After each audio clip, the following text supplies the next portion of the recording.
Центарот на православието Охрид блесна во великденски сјај. За најголемиот христијански празник сите патишта водат кон Охрид. Нашиот Ерусалим буквално како да го собрал светот во мало. Гостите знаат да му се восхитуваат на тивкиот спокоен Охрид. Празниците го раздвижија градот, сместувачките капацитети скоро целосно се исполнети. Сваки години долазимо затоа што волимо, лепо е. Секоја година доаѓаме за Великден, затоа што го сакаме Охрид. Се е убаво тука, има многу што да се види. Има манастири, езерски прошетки до Свети Наум, голтка вода од билјанините извори, луѓето се питоми. Со задоволство остануваме по 7 дена. Епа децата си разотидоа и затоа ние старите сами дома не може. I'm from Poland.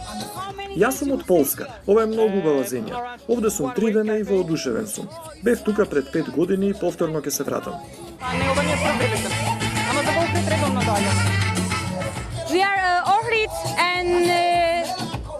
Ние сме од Турција. Охрид е убав мал град. Имате прекрасно езеро и топол гостопримлив народ. На стариот дел од Охрид му се восхитуваат бројни туристи кои ги пренесуваат своите импресии од начинот на кој македонскиот народ го прославува најголемиот христијански празник, љубопитно распрашувајќи и за нашата живеачка. Колку земаме плата, како преживуваме и се чудат едноставно кога ќе му кажеме колку земаме, колку трошиме.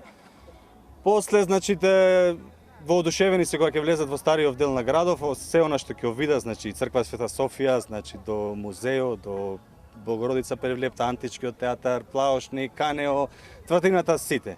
Туристичките работници не го кријат задоволството од посетеноста на Охрид. Во хотелско-угостителските објекти се нуди великденско мени, но и традиционални македонски јадења, а за гурманите има и охридски специјалитети. Традицијата мора да ја задржуваме и да ја понудуваме. Секој сака традиционално да проба, како граѓаните, така гости и воопшто. Значи без традицијата сме непознати. Апсолутно е она што ни мањкат, ни фалит во понудава од гастрономска, како гастрономска понуда во скоро во сиве ресторани. Почнуваме да се враќаме на традицијата, но сметам дека малку поагресивно треба да настапиме. Охриѓани ќе го пречекаат во своите домови секој што ќе им тропне на врата, а гостите вечерва во бројните храмови ќе исчекуваат свештените лица да ја соопштат радосната вест за воскресението Христово.